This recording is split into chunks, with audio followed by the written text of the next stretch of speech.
Best collection है आपके मोहतरम सामईन नाज़रीन। आटे में ये दाने मिलाएं, ज़िंदगी बदल जाएगी। आपको हैरान कुन फ़ायदे होंगे। आज आपको दो ऐसी चीज़ों के बारे में मैं बताना चाहती हूँ जो कि हर घर में मौजूद होती है, जो घर के किचन में मौजूद है। गंदम का आटा ले लें, जो कि बड़ी आसानी से आपको आपके घर में मिल जाता है। इसके बाद काली मिर्चें ले लीजिए, जो हर किचन में मौजूद होती हैं। ये दो चीज़ें आपके सामने इसलिए लेकर आई हूँ कि जिन घरों में मच्छर बहुत ज़्यादा तंग करते हैं, मक्खियाँ तंग करती हैं, घर में चूहे बहुत ज़्यादा होते हैं, छिपकलियाँ बहुत ज़्यादा होती हैं, मेंढक तंग करते हैं, इस मौसम में ये सब जानवर घर में आ जाते हैं। तो इन सब से निजात के लिए, छुटकारा पाने के लिए आप लोगों के साथ एक छोटा सा टोटका शेयर करना चाहती हूँ।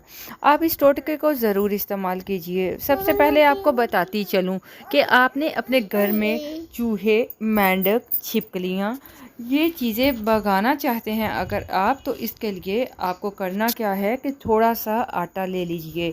एक प्याली में आप आटा डाल लीजिए। आपको जो तरीके बताने जा रही हूँ, आपने वो बस आटे और काली मिर्चों के इस्तेमाल से करने हैं।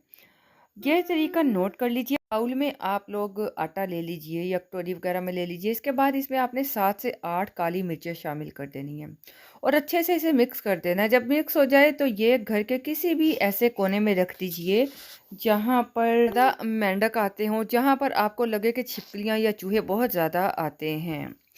और फिर आपको घर के इस कोने में आपने इस आटे को जब रख देना है, आप ये तरीका आज़मा कर देख लीजिए। 2 से 3 दिन के अंदर-अंदर चूहे, मेंढक, कॉकरोच वगैरह इनका सफाया हो जाएगा। इसके साथ-साथ अगर आप लोग अपने घर में चींटियों और मक्खियों को भी भगाना चाहते हैं, अगर आपके घर में पौधे हैं, आप लोग चाहते हैं कि उन पर कीड़े-मकोड़े पैदा ना हो, पौधे खराब ना हो, पौधों पर सुंडियाँ पैदा ना हो, तो इसके लिए भी ये तरीका बहुत ही बेहतरीन है। तरीका वही है, बस आपने काली मिर्चों को पीस लेना है। आपने थोड़ा-सा आटा लेकर उसमें पीसी हुई काली मिर्चें डाल लेनी है और साथ में सुर्ख मिर्च आधा चम्मच लेकर इसमें शामिल कर लीजिए।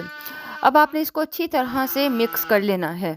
मिक्स करने के बाद आप घर के चारों जहाँ-जहाँ आपको चूंटियाँ नज़र आती हैं, कॉकरोच नज़र आते हैं, घर के चारों कोनों में आप थोड़ा-थोड़ा आटा रख दीजिए। और जिन पौधों या दरख्तों पर कीड़े-मकोड़े बहुत ज़्यादा पैदा हो चुके हों, तो वहाँ पर भी स्प्रे करने की बजाय आप लोग ये आटा थोड़ा-सा अगर छिड़क देंगे तो इंशाअल्लाह आप देखेंगे कि हर तरह की मक्खियों से, हर तरह के मच्छरों से, कीड़ों-मकोड़ों से आपको निजात मिल जाएगी। ये बहुत ही आसान टोटका है। इसको आपने लोगों के साथ भी ज़रूर शेयर करना है, क्योंकि आपके साथ-साथ दूसरों को भी इससे फ़ायदा होगा।